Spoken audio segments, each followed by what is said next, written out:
I'll keep talking. Beautiful. Now. You sound great. All right, good. Good. So we are here in your home at 29. I'm kidding around.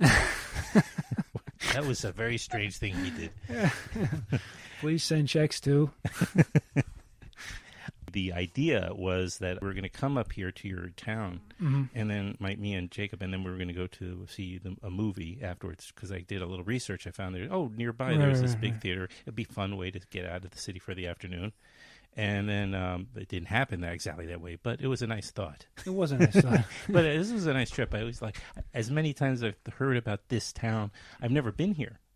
No. And it's so accessible, so close. Yeah. No, I've been to that well-known town, I guess south. Just south of here? It's a kind of historic town. Yeah, they're both historic in their way. It's very true. And it's very nice. It was nice of you to invite me out here. I'm glad you could be here. Yeah, because I guess it wasn't so simple to arrange. No, well, just with all the with all the chillins running around. You have a lot of those. Yeah. So just to set things up a little bit, so we are outside of the city in your house. Yeah, and it was fun to come up here because it's just the right amount of time. It's like you're in the car, and it's fun to get with the anticipation of getting to this town to get to visit you, and then before you know it, you're here. You don't get bored of the trip because it's just like, I have that excitement, and then 3 hours later, right, you need to stop twice to go to the bathroom. Exactly. Because I have friends that are in Ithaca, New York, and I would go up there at least once a season. Yeah, and it's just far. It's just too long. Yeah, and it's not on the way to somewhere else. Right. It's you go into Ithaca because you got to go to Ithaca. It's not like, oh, let me stop But this is different. Anyway, I'm going to set it up a little bit. I remember you very distinctly because you have a distinctive look. Of course, you know that, and you have a distinctive style. I think. Hope so. Yeah, you do. And I remember it was Gaby. Because I got to know Jonathan Lisecki, who was like one of my first guests on this podcast years and years ago. And that whole number of people from that film came on. And I just thought, oh, that guy's kind of interesting. And then whenever I would see you pop up somewhere, I would say, oh. And then I saw you, I think we ran into each other once or twice. Yeah, maybe a festival screening or something. Something like that, yeah. And once on the subway. I do remember that. Oh, it was like when you were probably still living in right, yeah. We can say where you were. In Brooklyn, rather. Yeah. And I think we were like on the F or something like that. Yeah, for sure. I've flown for a long time in my life. And so, and I just said, I'm going to say hi because I did remember you from that and a couple of other projects. Yeah. But more recently, right before the big one, the big film, which we'll talk about, but I saw you in this, I was up at Woodstock, and I saw you in a supporting role. Oh yeah, Inez, in I want to make sure I get Inez and Doug and Kira. Right. So you were playing a less than likable role. Less than likable. Well, I haven't seen that movie. I haven't seen the movie yet. Oh yeah, no, I remember being really good. I remember having to be a jerk in that one. Yeah. I mean, you were dating somebody. Your character worked with and dated, right? This woman, right? Yeah, I was. You were lawyers. It was a. I mean, this is a while ago now. You should. Yeah. This, I think it must have been at least 3 years ago. We shot it, I think. Yeah. And I might have been on it for 2 days. Sure. No, it's and, just, right. and if I recall, my character was actually kind of a flashback to the. To sort of what her previous relationship had, right? Like, well, the character explaining something about her, right? By showing what a jerk she had been. Well, it's no spoiler to say that this character has committed suicide and left a note, or not left a note. That's the whole premise. Right. So there's no clue as to why she committed suicide. Right. So it's mostly in flashback because they're trying to all figure out why this person who they love. Right. Has decided to take her life, and so you're part of the story, not necessarily the cause of that, but you kind of contributed in your way. Hey. Good movie. Michael Chernus is in it. He's very good. Yeah. And I had on Julia Kotz, who's the director. Yeah. And I had on Michael Chernus, and I had on Tawny Cypress, who plays, the lead. Yeah. Inez, I believe. Yeah. So I enjoyed it. I enjoyed the film. I thought it was a sensitive film. It really kind of get, I'm always looking for something like that where you're watching it, you get caught up in it, and it does have creates this universe or world, and you get caught up in it. It could be just it doesn't have to be a huge movie or an important quote unquote movie. It could just be a well written, well acted, well crafted film that just takes you away for an 80, 90 minutes. Yeah. So I'll look forward to seeing him. I just got a note from Julie. I think there's going to be a New York screening pretty soon. Oh, so good. Okay, hopefully I'll be able to catch it. Oh, very good. I'm trying to figure out what that would be, but like as a private maybe Big Apple Film Festival, is that coming up? I don't know that one. I can't remember what it was. Yeah, so I think sometime in February it's going to screen. Oh, that's soon. So we could have done this there. So. Turns out, yeah. just teasing. Did Julie? You spoke with? Did she mention that we went to school together? No, I don't. That we met as actors in a play. I don't think I knew that. What was that? What was the school and what was the play? The school was Yale. Not heard of it. College, yeah. A little liberal arts university in New Haven, Connecticut, and yeah, that's right. That's what it is. I did hear that. Yeah, just down the road from. All right. I'm more familiar with the University of Connecticut New London branch. I think that's the big one. It's close by. hour and now. So what was the play? The play was Dangerous Liaisons. Oh, that's a terrific French play. Adapted into where everybody's the villain. Yeah, and I think. Well, I can't remember. I maybe I'm a year or two ahead of her. I think she was. I think she was a freshman. I think she was a freshman. Okay. And I was playing Valmont. Right. Who is I think John Malkovich. The Malkovich role, and she was playing what was the Stephen Frears directed the film. Well, at least one film version because there's probably 3 or 4 of them. There's at least 3. Yeah. And she was playing from that version, the Frears version. It was Uma Thurman playing Cecile, who's the young lady in that. So I was Valmont, and she was Cecile in that. Yeah. So we go way back, and you got to kind of hug on her too, probably. Yeah, it was very funny, and she had a really great stage presence. Okay. Well, we were up in Woodstock, and we had very little. I mean, essentially 15 minutes. Yeah. I only knew her for sure. She's very sweet. Yeah. Very nice person. And they all were. They all seemed to really be enjoying the festival and the trip and the attention. Yeah. It's good. I know they were looking for a distribution. That's been an issue, so hopefully that'll work out. Because it's that kind of film where you want to hold out for the right distributor. Mm-hmm. Otherwise, it's just going to get lost. And a lot of films really don't have the option. They just have to take the, just being tossed into the streaming platform it just morass becomes a sort and of hope for the best. A blip on that screen where there's all these titles and pictures and you don't know what's what. Yeah. But now to put the film as starring Louis Cancelmi, is that how you say your name? And others, I think that's a little tacky. It's a new marketing. Yeah, well, people do what they can, to get eyes on their product.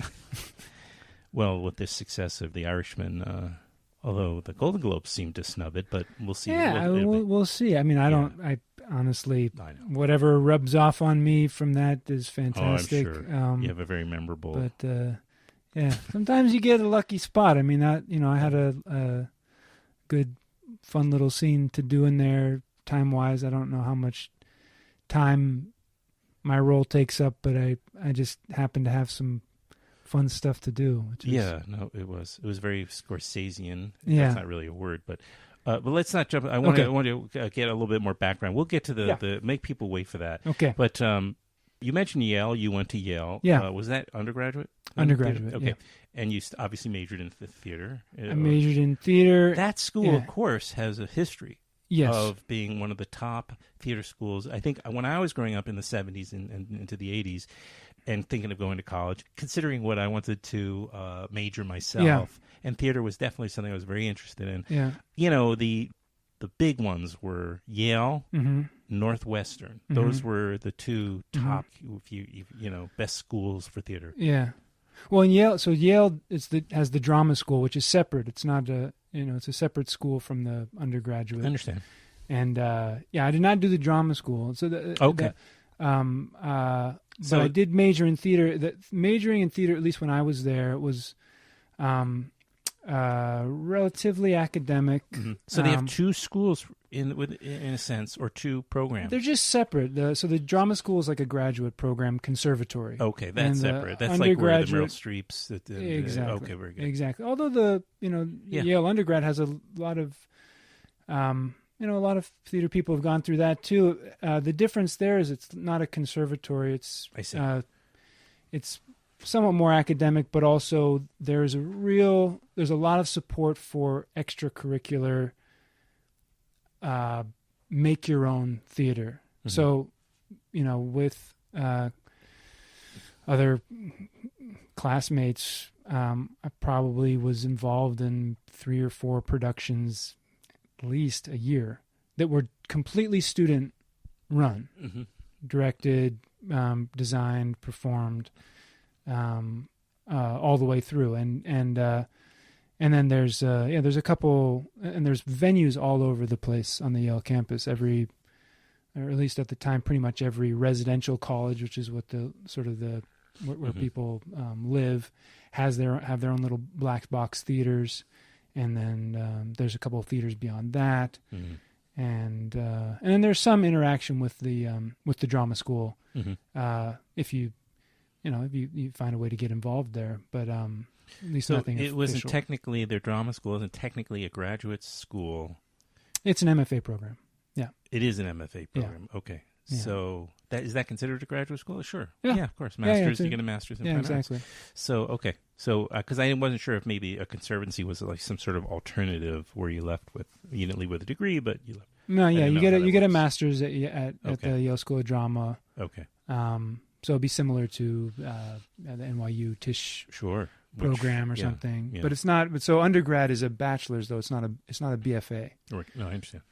Yeah. So I mean, whatever. That's just what it is. But less practical training, more, theater history and literature, and theoretical. Yeah. Although there were certainly acting classes and mm-hmm. Things like that. And so you grew up in. Where did you? I grew up a bit of all over. Did you? I was born in Pittsburgh. Spent most of my childhood. Well, I lived in California really briefly. I spent most of my early childhood in Alaska. Uh-huh. And moved. Alaska. Yeah, in Anchorage, Alaska. How did that happen? Interesting story. So we moved to California because my father got a job out there. We were not out there more than a month when he got laid off, and then we were. And he probably spent quite a bit of money to remove exactly himself. So the relocation. It was he had just taken on a mortgage, and this was late 70s, and mortgage rates were not what they are today. They were high, and I was barely conscious, so I have no idea. I had no memory of it.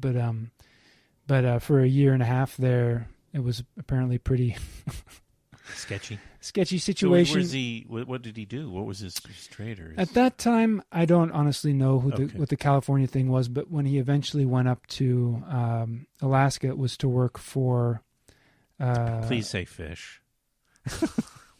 It was to work for Arco. What kind of fish? Oh, it's either oil or fish. Yeah, it was oil, and so he did public relations for them. I see. Yeah. Okay. And essentially, he had worked previously there before I was born on the Trans-Alaska Pipeline. I see. Wow. And and then we lived in Alaska for a while, and then he. You have memories of that? Oh yeah. You were there for some several years. 5-6 years. Yeah. Oh, okay. Yeah. So that's my sort of those are my, my early life is Alaska. And the winters, I mean, what was that like for? I don't know. I think it was 9 months out of the year there was snow on the ground. So yeah, right. I loved it. Really? Yeah. I lived outside and. Yeah. Were there kids? Lots of kids. I mean, my memory of Alaska is essentially, just roving around with a pack of kids. Yeah. And there were older ones and younger ones. Sure. And the older ones were kind of in charge and responsible, and the younger ones, I was one of the younger ones. We just, I don't clung on, and we just did whatever. There was a lot of wandering, Was there a lot of space to do that? Yeah. Okay. Yeah, I lived not more than a few blocks from the salt flats. Mm-hmm. Basically Anchorage is right in Chugach National Park. Essentially, it's we would go down to play at the salt flats. Mm-hmm. We would go, I don't know, we just would wander. Have you been back? I haven't been back since I used to go back. So when I was when we moved to Seattle, we eventually moved to Seattle because my father got a job with Alaska Airlines. Strangely enough, that's what moved us to Seattle. Mm-hmm. But I used to go back and visit my best friend, who was French, mm-hmm. and she I would go back up every year for her birthday, mm-hmm. and then when I was maybe 12 or 13, she moved back to France. Mm-hmm. So then I stopped. That's the last time I. Seems like France isn't that much further a trip, though. But I guess if you're on the West Coast, on the West Coast is a little bit further, but and probably a little more expensive. Also because my dad worked for Alaska Airlines, so we could just. Of course. What am I thinking? Hop on and get on a standby pass and, and get up right. there. Yeah. Exactly. Are you still in touch with her? I am. Uh-huh. Yeah, I am. Uh-huh. It's been a little while, but we still check in every year on her birthday. And she lives, well, I'm not sure where she is right now. She's either in Chile mm-hmm. or in Berlin. She was in Santiago for a while. I think that's where she is right now. Mm-hmm. Well, she may be listening. She may be listening. If she Googles you, and this comes up. Yeah. And, hello, Lily. Yeah. But we should mention Louis is happily married and has a beautiful. Yeah. We can say beautiful family, and it's terrific. Thanks, yeah. All right, so that's an incredible story. So you were when you went to get ready to go to school, you already knew you wanted to be an actor? No. Okay. No. Did you discover that at Yale? That's kind of where you? Yeah. I think I did a couple plays in high school, and my sister had done a bunch of theater, and she was on that track in a serious way. Uh-huh. Older sister? Older sister, yeah. My sister's Annie Parise, who's another. She's a New York theater and very good a TV film actor. But she was, I don't know, a role model in that way to me. Mm-hmm. I saw her doing it. I thought it was fun, but I didn't think it was my calling necessarily. No, I was more interested in writing and math. Mm-hmm. Really? Yeah, I was kind of a math guy. Uh-huh. So you're going to be maybe teach or something? I didn't know. I didn't. Yeah. I also. It's hard to get a mathematician gig unless you're really, really good. I understand. Well, I think you have to be. You have to be very, very, very, very good to. Yeah. To matter in the math world, I think. Because I've never met a mathematician or somebody who introduced themselves as like a mathematician. Right. But that was what interested me. It interested me a lot. Sure. When I went to school, that's what I wanted to. And I didn't go to school, I don't think, with any sort of practical, this is what I want to do, other than I think I wanted to write, and I would have liked to, think about math, which is. Does that occupy any of your. Only very peripherally, in the sense that I still like to read about math. And really? I read about it, but not. I have a couple of friends. I don't do any. Solve what would you say, equations or really. formulas? Well, I have a friend who I correspond about some of this stuff with, and he pointed me towards what's it called? There's a mathematician, Euler, who's Euler. It's okay. He's one of, but there's something called Project Euler. Uh-huh.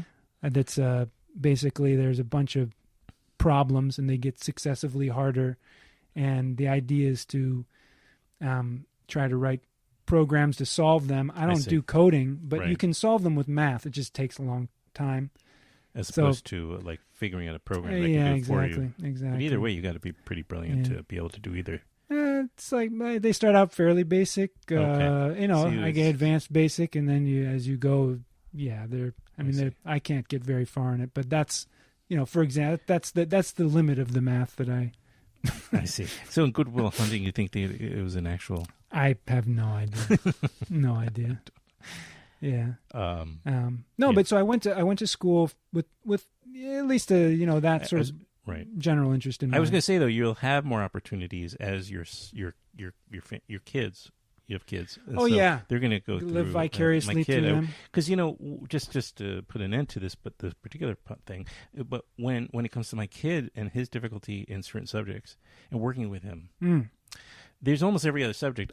He has French. I speak a certain amount of French. I know a lot of the structure of French for sure. So I can help him with that easily. And then there's things like obviously history that you just read up on it and then you can explain it. Right. Or, there's it's basic, or read with him and it's just English, all these subjects. But when it comes to math, you can't really, because I'm so rusty and it's been so many years since I was in a math class, 30, 35 years, whatever it is. I can't just jump in like his third class in algebra. So I'm already lost. So, I mean, I can understand how certain things work if they're in a parentheses and then they're outside. I understand that kind of stuff. And then if it's over another, there's a division going on. But that's about it. Yeah. And he knows that already. Yeah, yeah. So so it's the one subject you really have to gradually get to, and you can't just Yeah, that's true, and you also have to honestly you have to reintroduce yourself. Yes, go back to the basics. From like I was a much better, I don't know, it's a muscle, mathematician or whatever, but when I was 16 than I am now. Yeah. I had all the stuff and was all layered in. I didn't have to think about it.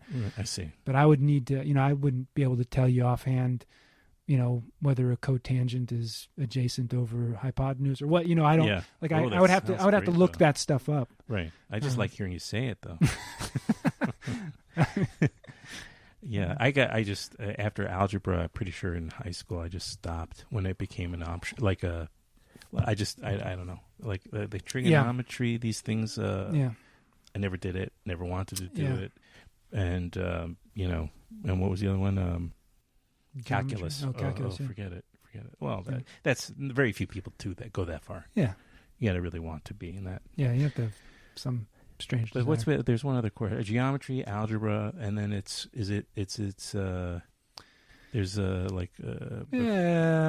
trigonometry. They usually call like algebra and trigonometry kind of go together, right? And then the next one is there something else before calculus? There's usually some kind of pre-calculus, which is essentially okay. It's essentially calculus light or some sort of introducing the concepts that are going to make that's a calculus smart way to possible. do any of these subjects. But wisely, you chose acting. So. Yeah. But you also are obviously an enormous reader because we're sitting in your room here. And I mean, I too am a big, but also there's a lot of esoteric stuff. So there's poetry, there's theater, there's I don't know what your favorite subjects are, or you just don't even have. Maybe you're just like it changes from time to time, but there's because I got rid of as many books as I currently own as well. So and I own quite a few myself. Yeah. I mean, I don't know how many. Probably a couple thousand here. I don't know. Yeah.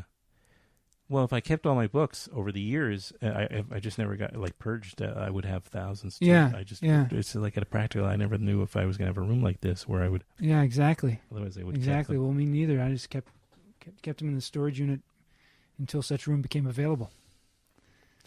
Yeah. No, I'd done that too, but not with. I had to still kind of. You got to weed them out from time to time. Yeah. I still weed out from time to time. No, I'm sure. Yeah.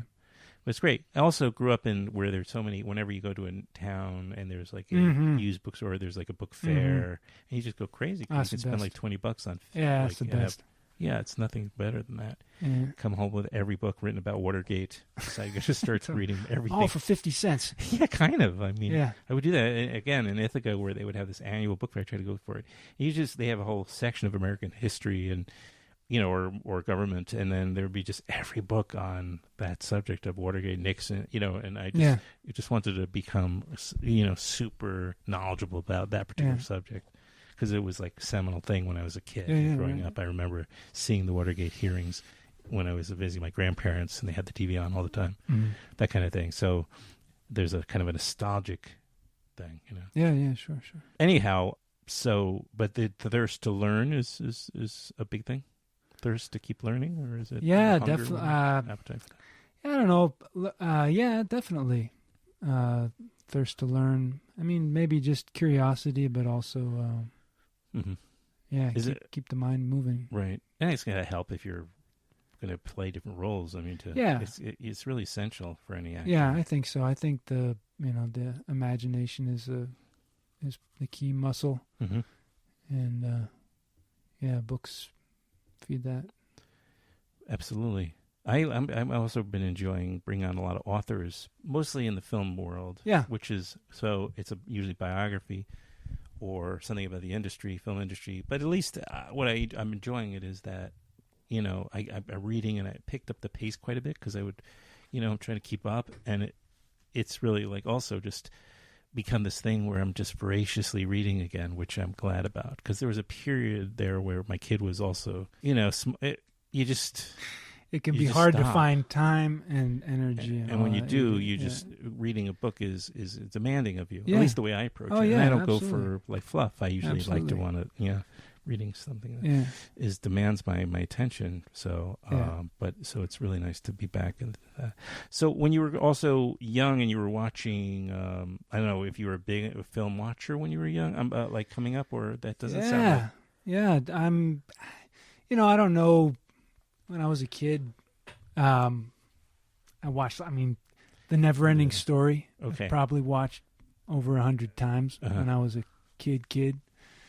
And then in high school, I got more into, I watched a lot. I was big into, like, I don't know, call them like cult classic kind of movies, Heathers, Sam Raimi stuff, like Evil Dead stuff. I loved horror flicks. I loved. I watched a lot of horror movies when I was a kid.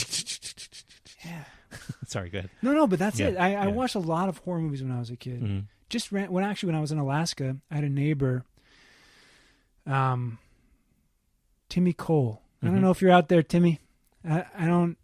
Timmy Cole lived. Call in, Timmy, if you're lived not far from us, and I would go over to his house, and for whatever reason, we were allowed to watch anything.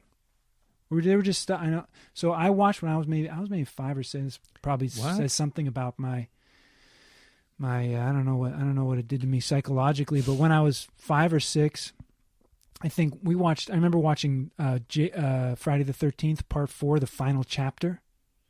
That was I don't know what I made of it. I have no idea what I made of that movie. I remember watching a movie called Bad Manners. Have you ever heard of this movie? I think so. It's like, Pamela Adlon? Yeah, sure. I think she's in it, and Wait a minute. I was actually trying to find a copy of this. How old a movie was this? I think it was 84. She's still rather it was young, 84 or something she was a like child that. actor. She was a That's child. right. Yeah, it was kids. So it was about. Yes, it was about. I forgot she was a child actor. I've been trying to find this movie. Actually, it's about I don't know. It's one of those stupid 80s sex comedies. I think. Yeah, there were lots of those. It's like a bunch of. all that. I grew up in the Porky's and in high school, and all that stuff, and. So when I was little, I watched movies, and I somehow got exposed to that stuff. Well, somehow because of Timmy Cole. Yeah, indeed. No, there were a couple kids actually in Alaska where you go over to their house and you could do, you could find things that you couldn't find at home. Right. So there's, that was just the 80s. But no, I grew up in the high school and stuff. I loved, the horror movies still, that was a thing, and like kung fu movies. Yes. A lot of kung fu. Sure, me too, yeah. Because I'm just wondering, like, when maybe, like, Scorsese went on your radar, maybe you're a bit older than my dad, obviously. Probably middle school, high school. My dad took me to movies. My dad took me to foreign films, actually. That was a big thing. Like, my dad took me to, I remember he took me to see... 5 Easy Pieces. Because, of course, Jack plays somebody like your dad. When did I... That's right, he does. But except that I think he did show me 5 Easy Pieces, but that was before. Did. That was before my time. I think he got the video of that we watched together. But he took me to see. Goodfellas. He took me to see Jean de Florette.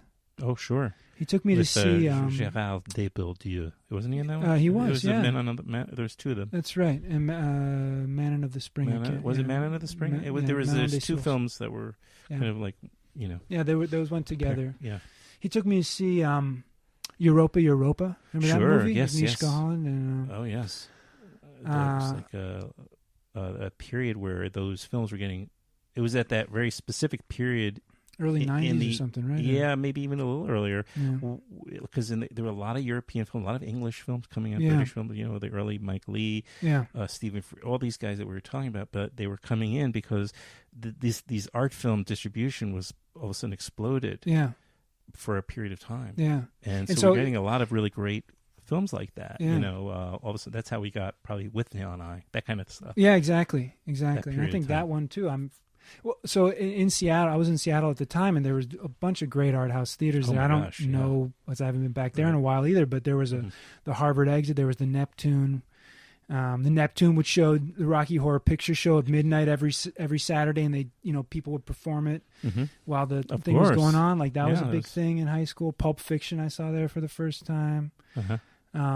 But I mean, so like Heathers, that thing, that, like those kind of movies in the '90s that were all Hal Hartley movies, and I just sat with Hal the other day. Oh, really? Well, he's been on a lot of times on this podcast, and I just went to his apartment last week, and we had the one probably of all the conversations, the best one. It was just a really great conversation, and it was like an hour, and then I got home, and something that happened that never happened.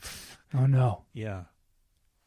They're just gone. I don't know what happened, but the files were not there. Oh, jeez. It just happens once every year or two. Like something happens with it's digital. Well, it's like theater. Can you imagine? It's like theater. The experiences now is happening right.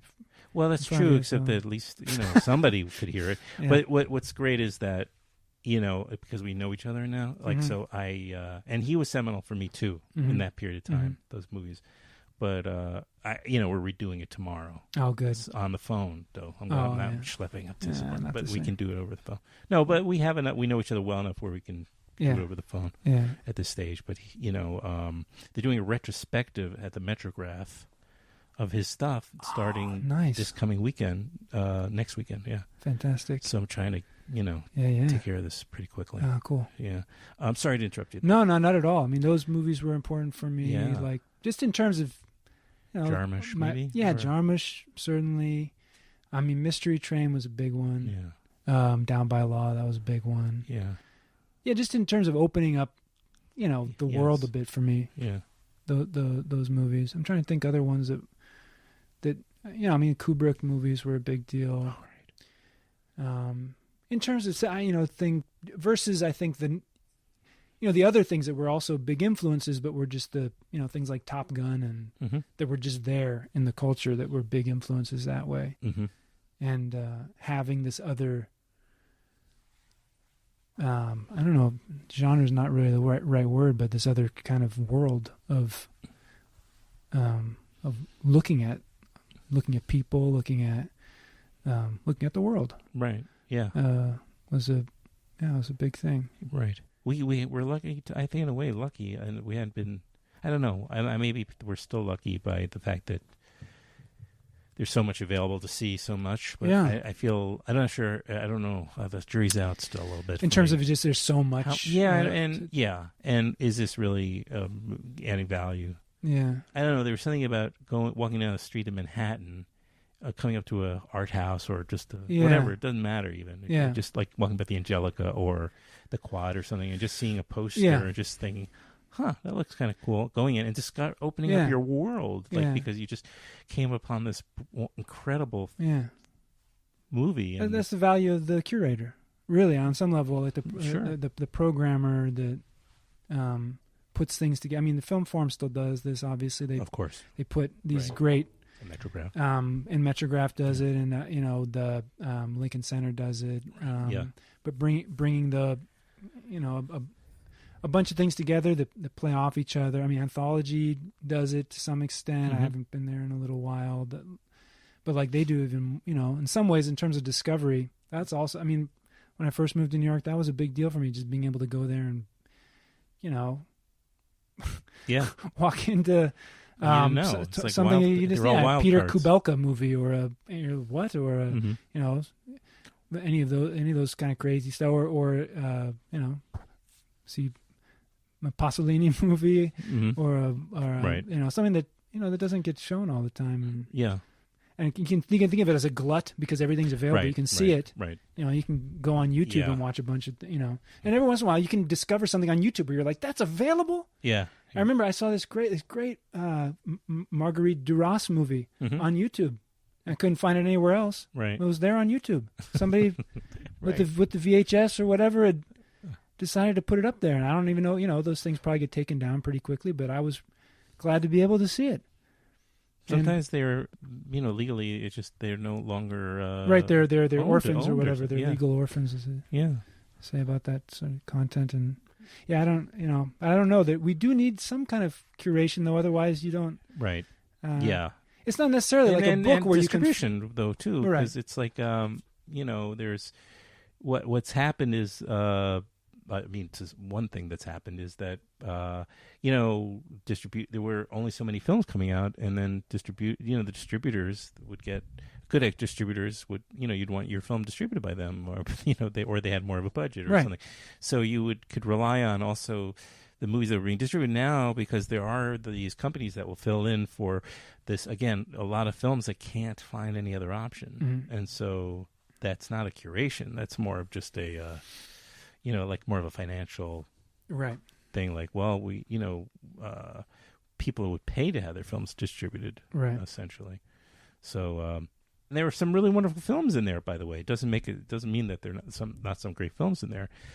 I know from firsthand that a lot of great films still struggle with distribution. One of the best films I saw in this 2019, outside of The Irishman, but another one, sort of like Doug, it was also like Inez and Doug and Kira that was playing also, and just happened to have a screening Woodstock, but I'd seen it well before that at like Maryland Film Festival, and before that I think it was at, I don't remember, but it was also at like BAM Cinema Fest.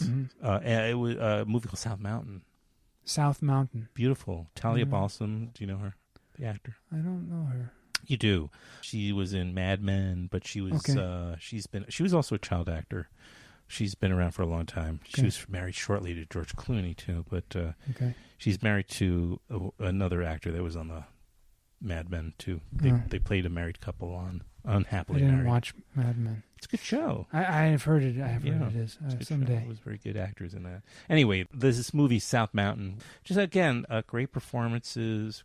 I loved it, and I've been brought on the filmmaker and Talia, and been trying to cheer it on and to give it as much support as possible in my tiny way. But again, it's a distribution issue. Yeah, it's the quality of it. I feel like it should have no problem. But it's strange. Yeah, and I've been I've been involved in a couple projects where you think I don't understand why this is not more. But I don't know. That's not really I'm not involved, I guess, in that side of things. But you did put together the Netflix deal for that's The true. Irishman. That's true. So. That's true. So I dabble. Right, on the side a little bit, deal making. How did that come about? My working for doing the Netflix deal? No. Well, this is the biggest thing you've been associated with. Yeah. Safe to say? In terms of, I think so. In terms of certainly size-wise and, eyes-wise, how many people are going to probably see it. Right. Eyes-wise. Yeah, definitely. Well, like everything from You're audition. Sent on an audition. Yeah. It was, and it's kind of a good little audition story because, because I got the part. But no, because... it has a happy ending. I knew that it was for a Scorsese movie, and I didn't know much other than that. And I had never auditioned for a Scorsese film before. No. So it was good to be able to get in, just to be able to get in there. And that's kind of how I... And you knew the character? You given sides? A little bit. There wasn't a whole lot. Sides? There were sides. Sally Bugs. There was a scene. I had Sally Bugs. I did not know anything about the real life Sally Bugs at that time. I can't really remember, but I think it was one of the things which happens often where you get the audition the day before, 2 days before. You don't have a whole lot of time. It's the best way. In a way, perhaps it is. And for this one, definitely. For Scorsese, maybe I could see the advantage of being able to prepare and do your research, but the pressure. the looming this the importance of this in terms of your career, getting it, not getting it. Well, so in this case, I definitely was not getting it. I didn't go in thinking for a second. I'm going to really no. Well, for one thing, because the character description was you look nothing like this the real guy son. who's got thick glasses, this and that, and he's older than me, and just all this stuff. Where I thought I was like, what I'm going to do is I'm going to go in, I'm going to meet the person who casts movies for Martin Scorsese, and that will be fantastic. And maybe if she likes whatever's coming off me, if there's something there, it's a then that's good now. for the future. Right. Exactly. Yeah. That's mainly what I was thinking. So I wanted to be well prepared and to, do a good job, but I didn't want to burden myself anyway with that. Because I didn't think that there was much chance of me getting the part. So you really would not have felt any serious level of disappointment had you not gotten the role? No. You really were not? Okay. I really did not think that there was much chance. Okay, Did it ever occur to you to say no? Because you thought if you can meet the casting person, that is enough right there. Yeah. So it's really about, there's nothing to lose at all. Exactly. In this case, I thought, well, first of all, I was just going in to put myself on tape. She was going to put me on tape, and that was it. So there wasn't anything to lose there. Right. And so why not? But I went in. One of these things that happens also in New York is sometimes you get out of the subway, and suddenly this was May or something like that, late spring, and there was suddenly a storm, and it was raining so hard that even if you had an umbrella, you were you were getting soaked. And I stood for a little while. I was close to running late for this thing at this point, and the rain was not stopping. I thought maybe it was one of these storms that would just pass, but it didn't pass, and I was not that far, but I was about a block and a half, maybe 2 blocks from the casting office, and so I just went. And by the time I got into the lobby, I was drenched. I was wearing a white shirt that I was soaked through, completely soaked through. And I did what I could in the bathroom to kind of towel myself down with the, And then I went into the office and I said, I got caught in this. I'm sorry, but this is, it'll just have to be like this. A soggy version of myself. And as I was coming in saying this to whoever was at the desk, this is who I am. The casting director, Ellen Lewis, she came up and she said, "Oh, Louis, thanks so much for coming. I'm sorry, I've got a appointment. So and so will put you on tape, and thanks so much for coming in." And out the door she went. So then I was even like, okay, so now I really am just getting put on tape, and I'm not even really having a relationship with the casting director, and right. So let's just look over the lines one more time and try and do something interesting. And it was, I think it was a little piece from the fish scene. And, it's a weird scene already, and I didn't really have any idea where it fit in the story. All I knew was really from the character description that, he was an odd guy.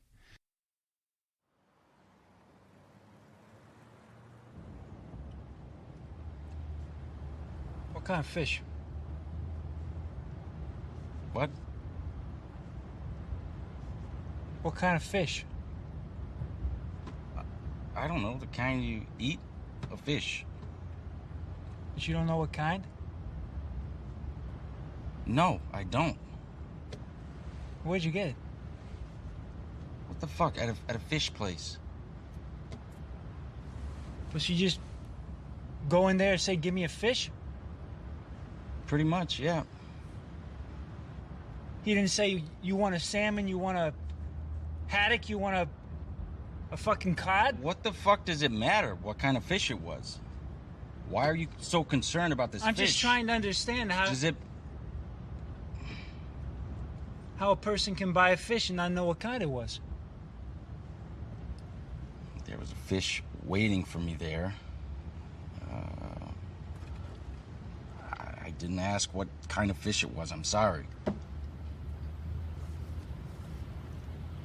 Your friend had already ordered this fish. Right. because I want to be able to explain this if somebody asks me. You know, there's something kind of odd and menacing about him. And anyway, I just did a tape with the casting assistant there. Mm-hmm. And I think we did a couple versions. And I had brought these fake, I don't know if I have them here, these fake glasses. I don't know. Oh, yeah. Check it out. These are, you know, they're like, oh, yeah. I don't know, you know.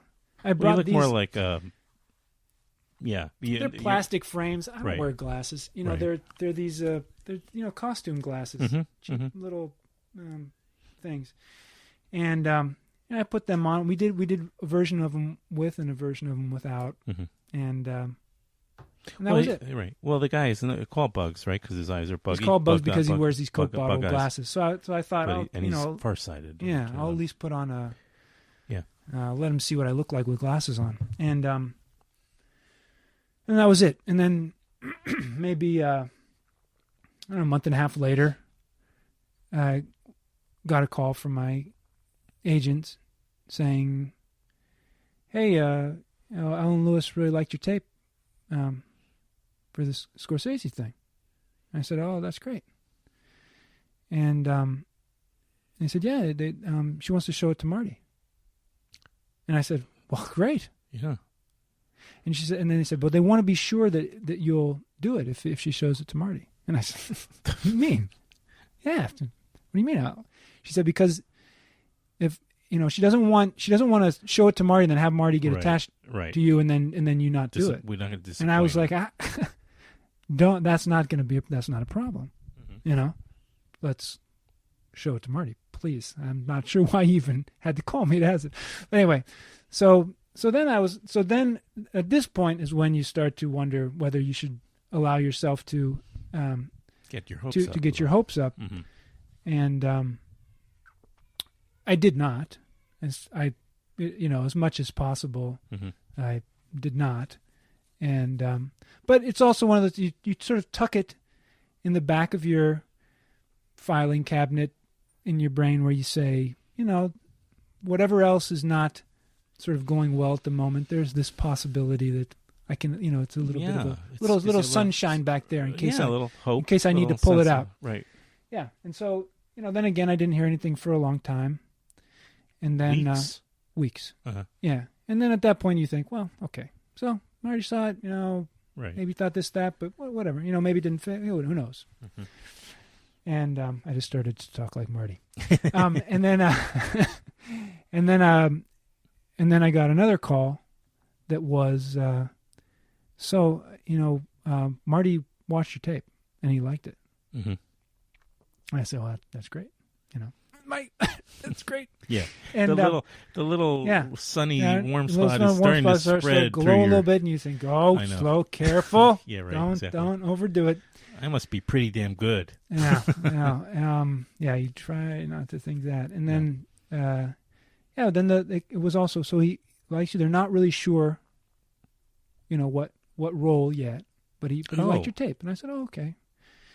And then there was some discussion about what, you know, would you do a different role? Would you do, and at a certain point I said, you know, I would do a part in this movie if he offers me a part in this movie. So I kind of left it at that. And then didn't hear anything again for a while. And it was the end of the summer. And I was doing a theater workshop up in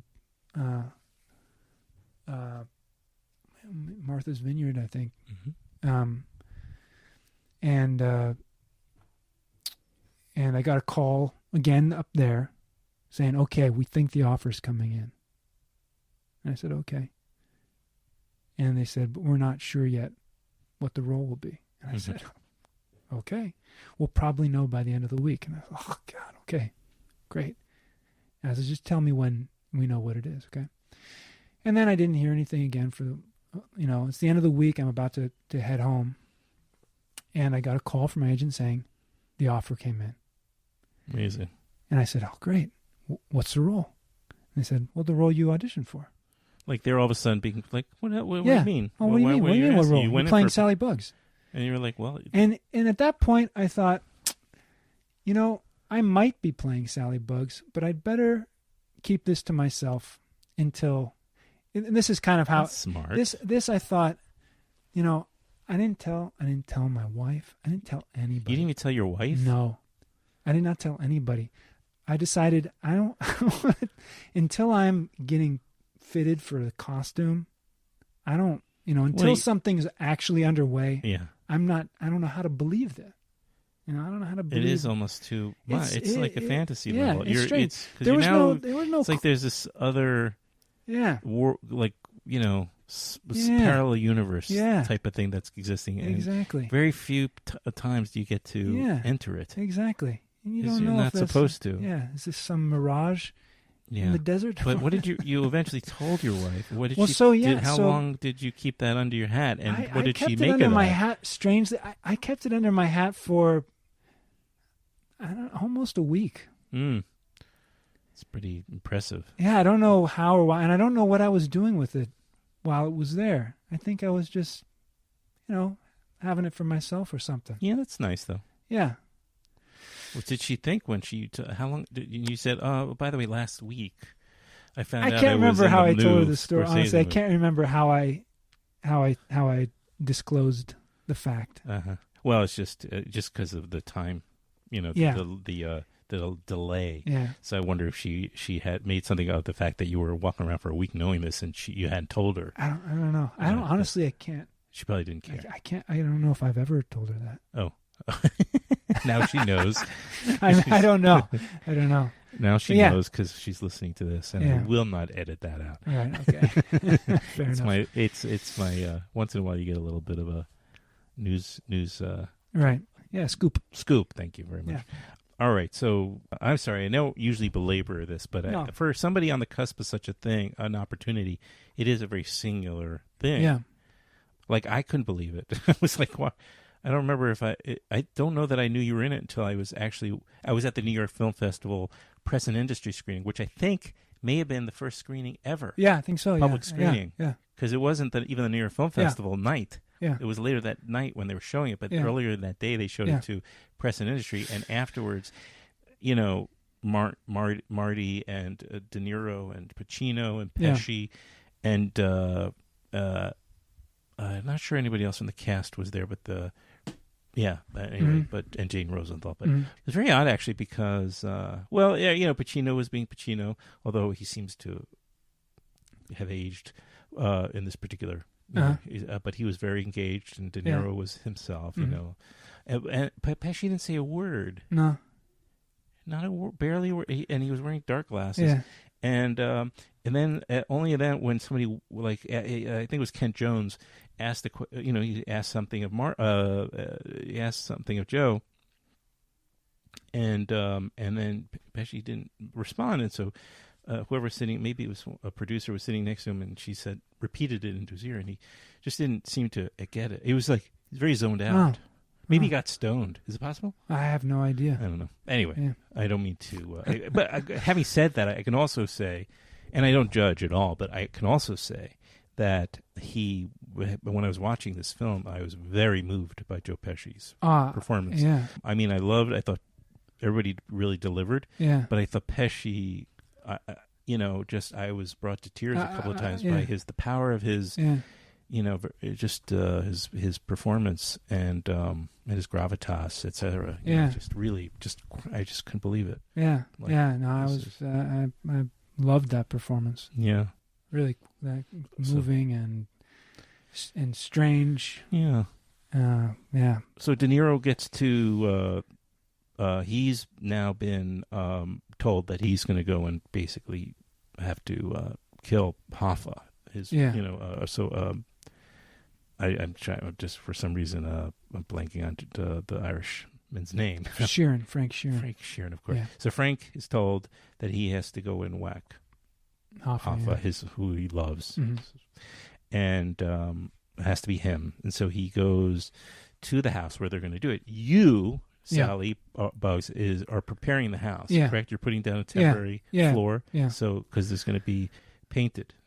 It's going to be painted, and then you can just roll it up. And then you roll it up and get rid of it, right? Although take it away. The walls get painted easy, too. Easy to clean up. Right. So you're preparing, like, so matter-of-factly, this is and, and that's the introduction, right? That's your the first scene? You're in it earlier. I'm in it earlier as... You're in it earlier, that's right. I forgot. Yeah, briefly, they introduced Sally Bugs because he killed Sergio Castellito, who was... this is all union stuff, too. Bugs was in Tony Provenzano, Tony Pro. Played by Stephen Graham in the movie. Performance, fantastic performance. He's the one that comes to the meeting in shorts and the late, right? Yeah. Not in a suit. So he was a union guy. Right. Yes. And he ran I can't remember the number of the local, and in New Jersey. Mm-hmm. And Sally Bugs was like his muscle guy. I see. And Sally Bugs kills Castellito because, and Castellito and Tony Pro were like buddies, but apparently the membership wanted Castellito, or they liked it. I don't even know if he hadn't even taken Tony Pro's spot. He had just moved up too high for Tony Pro's comfort. I see. So Tony Pro had him offed. Wow. And anyway, that's how they introduced Sally Bugs is right. the murder in the car. And they did, and I loved how they did those title cards where they say how the guy's demise goes, they introduced Sally Bugs, and he didn't make it past. He died in 1979. Declamorizes. Yeah. In this movie, it is deglamorized this whole lifestyle by just doing that. Yeah. That's right. I forgot about that. So that's right. So, had you met De Niro before? I mean, had you met? No. I was going to ask you one other thing. I apologize. Yeah, go ahead. I hope you don't mind. Again, this is not my typical thing, but I haven't had such a direct pipeline like this. It's kind of interesting. So at what point did you start doing research, or were you told not to do research? Or no, I wasn't. I started right away trying to figure out what I could about this guy. I read the book. Oh, of course. That it's based on. I Heard You Paint Houses, by Charles Brandt. And so I read that, and there's not a whole lot on Sally Bugs in there, but, I think there's a couple little tidbits. And then I just, looked around the internet, and there's a lot of people writing a lot of things about mob life. Both mob life and Hoffa. Oh, yeah. There's a lot. There's a glut, and it's really hard to separate the wheat. At least, for me, separate the wheat from the chaff. And on some level, yes. On some level, people don't mean. I'm sure most people listening know that Hoffa disappeared. I mean, there was they never found his body, so they don't know. Right. There's a mystery as to whether or not where he was buried, and. Right. I mean, there's lots of speculation. There's some stories that are the more popular ones, buried under the Meadowlands or something, or in a gallon drum, an oil drum somewhere. Right. There's all kinds of, and or if you went through the chipper, or through the chipper, Sally chipper, and but so Sally Bugs, though, there's not a whole lot of information on him, and he was his death is in the papers. Mm-hmm. There you could find newspaper articles, but ultimately there's a limited value to, I think, the public information, what it can actually tell you about how you should approach something. You've got the scene. Mm-hmm. You have to deal with that, and that's not anywhere in the world. Right, of course not. There's nothing about that anywhere, so mostly it's about, imagination. Right. And, but you do get help from some place. So we'd already started shooting, and I was contacted through my reps by this guy, mm-hmm. Who knew Sally Bugs when he was a kid. Really? His apparently his father was in the same local, mm-hmm. and his mother and Sally Bugs' wife were really close friends. And this guy, I met with him for coffee, and he showed me some pictures that he had of his parents with, really, this kind of a resource is interesting. And honestly, he told me a bunch of stories, and Sally Bugs was a dark character. I mean, to the point of maybe a genuine sociopath. I don't know. I imagine most of these guys were. Probably, maybe most of these guys were. Maybe. I don't know if what they're out there. If killing becomes just a work, like an official capacity of your work, and you just approach it like that. I mean, that's just not... Sure. And yet, so in any case, this guy, he gave me some details that are things that I could not have found anywhere else. And also looking at, there's something about, he showed me a picture of Sally sitting at a table, and something about the way that he was looking at the camera was useful. Mm-hmm. I don't know. He is a much older guy. Well, when this would have happened anyway. Yeah. And I know I did a couple of, I just Googled him just to see what he looked like. Nothing like what you're resembling you, but it could matter. Who cares? Yeah. I mean, it doesn't matter. You created a fully realized character in maybe a 15, 20 minutes, or how long? I don't know. Maybe it might be on. I don't even know if it's that much screen time. Honestly, I don't know. But it's a great introduction. Like you get the little card that says the name, and then the great thing about that is you get the little glimpse of him in the back car, right, choking out Castellito, and then he's gone, and you don't think anything more of him. But then he turns up, as you said, he's putting the linoleum down, and the name comes back, and you sort of so it's throwback. The seed's been planted, and so I think that's part of what helps that helps him sort of be more established as a figure in the movie. But yeah, those very little.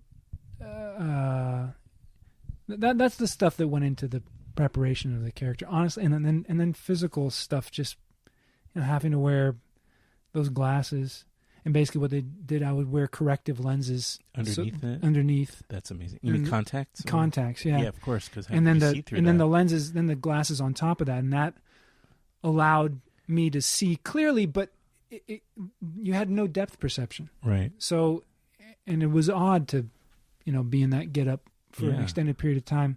And how long did it take to shoot that period of the film, that section of the film? I was on set, I don't even know how many days, but over the course of 4 months. Oh my God. We shot the exteriors. The first thing I shot were the exteriors to the to picking up Hoffa at the Red Fox. Right. That was the very first thing I shot. We just shot the exteriors of it. That was my first time on set, and that was in, I don't know, September or something. Mm-hmm. And we didn't wrap until the end of January. Wow. Yeah. That's a lot. And you're paid the whole time. That's fantastic. Well, I won't get into the details of that, but it's, let me put it this way. I'm like, my fee is a lot more reasonable. Oh, I know. I'm just saying it's nice that you're in a project and you're getting paid for it. Yeah. And for a period of time you're on a Scorsese set. It's unbelievable. So talk about Martin Scorsese, somebody who's like this iconic figure who, most tiny percentage of actors get to work with him. Yeah. That aren't named Leonardo or De Niro. I don't know. He's a very sweet man. Yeah. Yeah. Easygoing. Easygoing every day on set. Easygoing, happy to be there. All the work is done. It's like there's so much preparation. I have to imagine. There's so much preparation, and you feel on set with him. There's you just don't feel any anxiety. And he's often on set. There's anxiety from all corners. But, and there was just from him. Maybe in other places there were, but from him when he came on set. Mm-hmm. There was no anxiety. He had no anxiety about what was going to happen, whether it would work or not. He trusted. It seemed he trusted that he would see it and know that it was right. I wonder if because of the size and the scale of this kind of production, most of the challenging, stressful work has kind of been worked out. The money, the technology, the casting, all these things. And so maybe the favorite part is just getting on the set, and now it's like letting these pros who so much work went into curating this cast and this, that now it's just let them do what they do. It's going to work because everything is set. It's so much preparation's gone in, and now it's a matter of just putting the needle on the groove and allowing it to. I think that's a lot to do. I mean, he can enjoy that part of it. Certain tasks are obviously delegated. He has an enormous amount of trust in the people that he works with. Right. He's got the best. And that shows. He's not, that really shows. At the same time, there's so much improvisation on the set that it's not as though, you don't feel like a tight-fisted about it. You don't feel like very playful and again. But if everything is really prepared for everything, then you can allow that because it's the structure's in only place. Good things will come out of that. It can breathe. You can breathe within it. You can breathe it. You can breathe inside it. That's really true. And actually, this was the first day on set. Okay, so Sally Bugg's character is introduced as he sits in the back seat, and if you're in the front seat, watch out. Know. Yes, that's why De Niro has that moment where he says, "I'm sitting in the back. I'm sitting there." Well, and you were like, "That." Okay. So that's why he has that moment. But so that's not how it was written. It was written that Sally's in the back seat. Okay, makes sense. Sally's in the back makes seat, sense, and when gives so much more tension. Exactly. In the first reading of the script, you don't know. Right. You don't know if Frank's in trouble too. Right. Well, the only thing that made me, because I watched it a second time recently on not even because I was just I'm in a place where I have a big screen now and I got my new Apple TV, so I'm watching it. Okay. And I was watching it again and I loved it again. And I think this takes place after Pesci has that. It does, of course, because this is the scene where they decide they're going to they got to get rid of Hoffa. So they're at the hall where Frank Sheehan is being feted. And he gives him the ring. He says, "You're protected. There's no you're." So at that moment, he's being told, "Unless you cross the line, you're safe forever. Nobody can touch you." So I kind of felt they're not going to kill him. Pesci's not going to have him killed. He's got the ring. Anyway, that was my own. Yeah. But you're right, though, especially the first time watching that film. If he was sitting in the front, which would have made complete sense from a directing standpoint because it would add so much tension. But De Niro gives us you give us a little bit of a look inside this actor, which you don't get too often. Where he knows what Frank would want to do, and he may not end up in the back seat, but he's going to try his hardest to get into that back seat. Right, and it just so happened that you said okay. You could have probably pushed back hard. Well, so listen, but then it would have been an issue. Listen, on the very first day of just doing the exteriors, where we go to pick up Hoffa, the very first time we shot that, we drive through. I'm in the back seat, and because we've and De Niro's in the front seat. We're shooting it as was written in the script. Okay? All right. We changed everything. Go ahead. We stop. Chucky, the son, calls son. over to Hoffa and says, "Come on, get in the car." And Hoffa comes, sees me in the back seat. We say, "Get in." I say my little thing, and and Sharon says, "It's okay, get in." And we do one take of that, and De Niro says, "I don't know how I feel about that." It's bothering him. It seems weird that he would get in the car at this moment if I'm not in the back seat there to get him in. And so in the back of my mind, I'm thinking, but if I'm not in the back seat, it's going to change what's coming because I don't have all that much to do, but I know that if I'm not in the back seat, there's this other scene coming up where there's the fish in the back seat, and it's going to change a lot of stuff, and I don't want to lose the fish. There's a lot of stuff going through my mind that moment where I think, I don't know, but obviously this is my first day on set, and I'm not about to protest too much. Anyway, we're standing there, and I'm mostly just listening to this conversation going on. Pacino and De Niro kind of going back and forth. Would I get in? And Pacino's like, I don't know, maybe that's right. And Marty, again, just to bring it back to him, he says, "Oh yeah, well, yeah, no, that sounds good. Yeah, you can get back to the seat. You can get the back seat, and yeah, we'll try it that way. But okay, good. That's a good impression. And we so we did it that way, and we did it again, and yeah, of course. So how did that feel better? Is that good? And both De Niro and Pacino like, yeah, good. That's great. We'll do it that way. And I'm like, oh, I don't know, maybe, but that's okay. Yeah, we'll do it that way. Deferred or what is the word? Yeah, surprisingly, I just deferred to Pacino and De Niro and Scorsese. But no, but the thing is, then later when we're doing the fish scene, that it gave the opportunity. This is the thing that's great about Scorsese too, is like that this is not planned. It's trust. It's a matter of faith. Later, when we're doing that, it gives the opportunity for a little moment between me and De Niro, which you were just talking about, which is the, no, I'm sitting back there moment. That wouldn't have been there otherwise. Right. There wouldn't have been a need for it. Right. And, or I suppose it could have been there in the same way, but it was necessitated by what we had done before, because now he has to sit in the back. He has to win that fight. Right.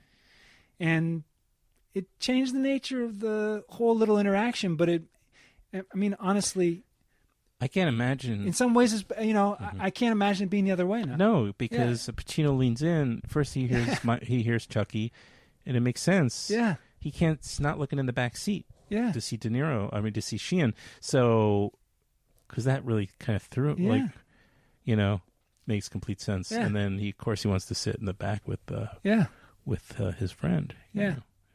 Anyway, but that's an example to just how right. So everybody with De Niro was great, or just any kind of, I don't know, anything worth mentioning, or Pacino. They're both great. They're, as you maybe we saw them. They're very different personalities. They're very right. They're both very and everybody really on the set. Jesse Plemons too. Everybody that I had direct work with, really playful actors. Mm-hmm. Especially for the end of the movie, which is where I figure most. The scenes in the car. There's a lot of improv. Everybody's game. Those guys are game to play, and that's just fun. Mm-hmm. It's fun to do. I can't imagine. Yeah. And so you get that, the scene, that it's kind of the pacing of it is a result of how much of that dialogue did you stick to? The first maybe. What was in the script was maybe, the first few lines of that. And then the rest of it, there was a couple takes, and we did a few that were just they were just what was written. Yeah. And then he let the camera roll, and we just kind of kept the conversation going. Yeah. Mostly, I think, because he was like, because we want a little bit of time while we're leading up. We want a little bit of time in the car. And since the fish thing was what was on the that was just the topic of conversation. Just kind of kept going with that. Did you have in your mind, because you said as a kid maybe your dad or you took you to see Goodfellas, and of course that is rampant with dial clips or lines that now are people still use all the time, right? Were you aware that maybe this could be dialogue that really lives beyond the film, and it could be another fish, because it's kind of funny stuff. It is funny stuff, and I don't think I had that thought in my head, but I did. Also I didn't know what was going to get used. That's true, too. Although we did do one, the take the guy used. I remember that we did a lot. What kind of fish, all that stuff. That was not planned, and I thought I did think that it would be fun to try and trip up Jesse. Mm-hmm. Because yes, and he's so sharp. Yeah, I thought it would just be fun because we didn't. I don't know. It wasn't. Sorry, I don't know. I don't know. Yeah. I just picked it up. Yeah, and I did think that would be fun, and but as soon as that take was done, I think we all thought, oh, that was good. That was a fun one. Whether or not you can keep all that or who knows, but it was fun to do. And then Pacino has a memorable moment also, obviously afterwards when you bring it up again, the fish, and he's telling his son, Nicky, don't put the fish in it because you can't get the smell out, and he goes, then you said, Oh yeah. And he goes, "You don't know anything about. You don't know. What do you know? Have you ever caught a fish before?" Yeah. No. And he goes, "See, you don't know."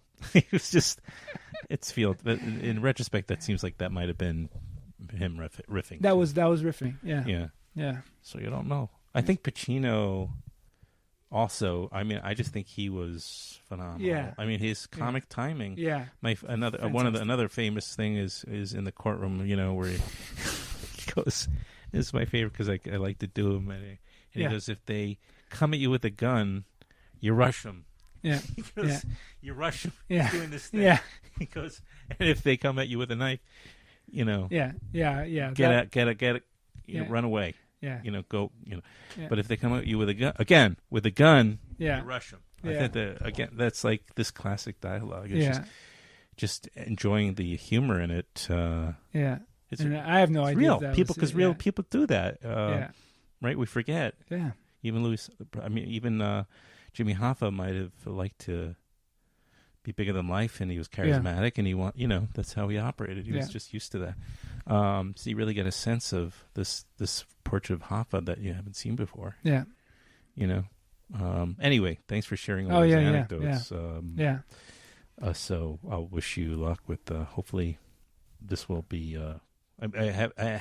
So here's a question that I was thinking about earlier. Obviously, people coming out of the woodwork that happened from your past, maybe from who've seen it, and then you pop up in it. Oh, they may have seen you. Well, you obviously they see you early in the film, but I just imagine. You mean like? You've been the majority of your film work, if I could say, because I don't know the theater stuff, has been independent films. Yeah, for sure. So this is a big things step that, that's true. Yeah, so I mean, this has a wide audience. I mean, and then Netflix, you're talking about millions and millions of people now that are seeing this film. One of the most probably viewed films in the world. Yeah. This year. Yeah. Meaning 2019. Yeah. I mean, Friends. I don't know. I haven't had that many, buddies of mine who don't usually get to see my work because it's in independent film festivals or whatever. And again, distribution, as we said, is but so this is some friends ever have called and said, "Hey, I saw you, way to go," stuff like that. But no, not a lot of. Honestly, not a lot of ghosts from the past. I can't remember who they are or something. Yeah. Mostly just. Right. Didn't I lend you money when you're. Yeah, right. Nope. And I remember. Yeah, no. Very good. And hopefully I won't ask because I know it's a sensitive thing, but I would imagine this will gotta create some opportunities. I hope so. I mean, these things all like the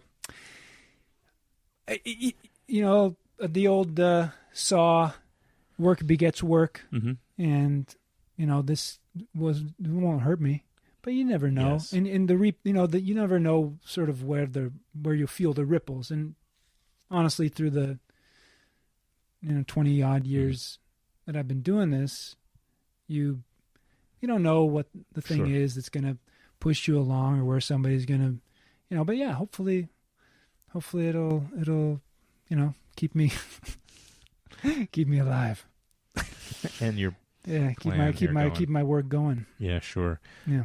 Sounds like a good place maybe to wind it down. Sure. Well, next time we do this, if you should, be so lucky.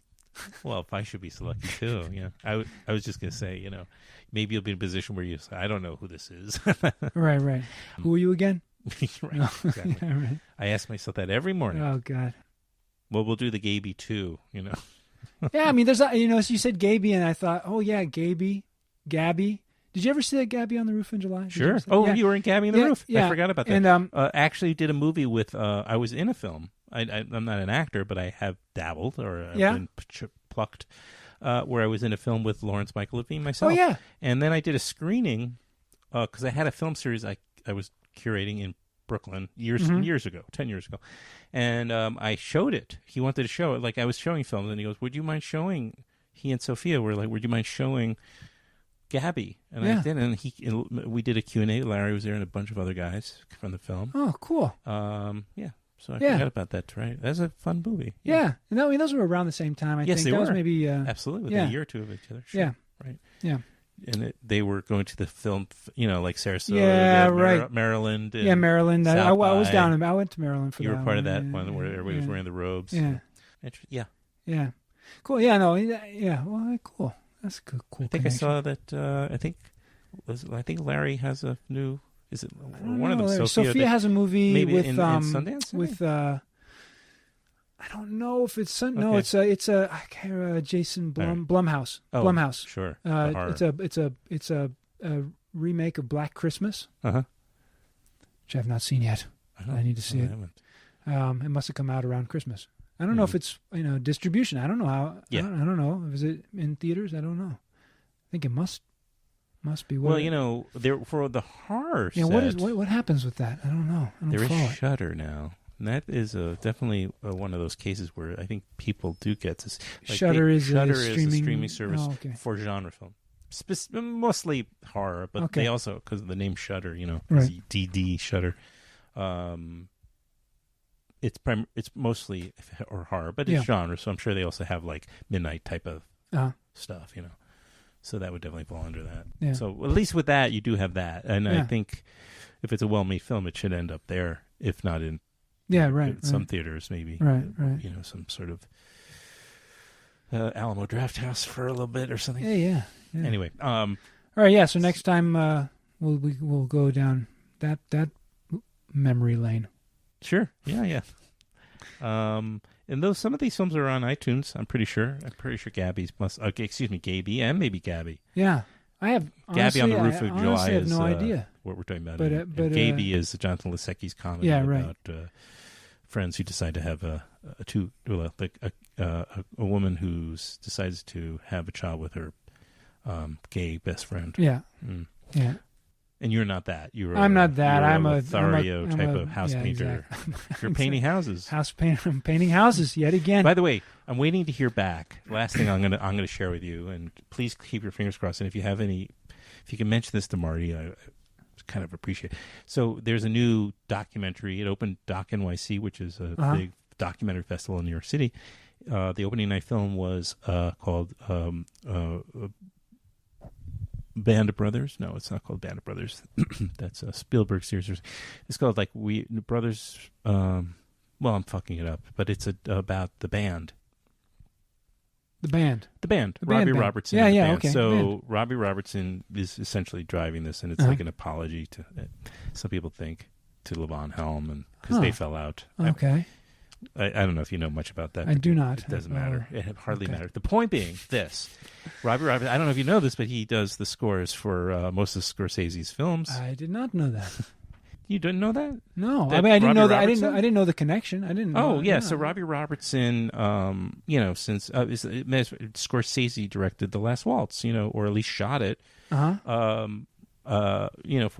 which was their last tour before they broke up. The band.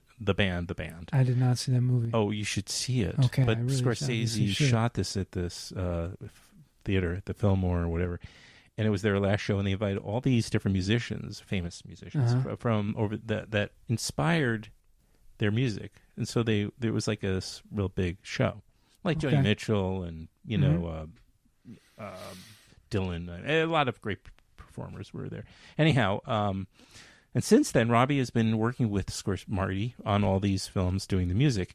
So there's this new. There's this new documentary that Robbie Robertson got behind about the band and the history and their brotherhood they had. Even though it was a difficult relationship too, they also loved each other. And so it's coming out soon. And I've asked to have Robbie come on my show. Oh. So. I'm just saying, if you could pull a couple of strings and have Marty talk to Robbie about it. But I'd love to get Robbie Robertson on the show. He's like I love his... Yeah. I mean, I don't have a direct line. I'll put it that way. All right. But don't worry about it then. I wouldn't want to put you on the spot there. Thanks for thinking about it. I appreciate it. No, I'll let see where the chips fall. Right. I do my best, and sometimes I get lucky. I get, you get great people on. But he has... Oh, I do. No, I agree. Yeah. And by the way, I wouldn't trade this for Robbie.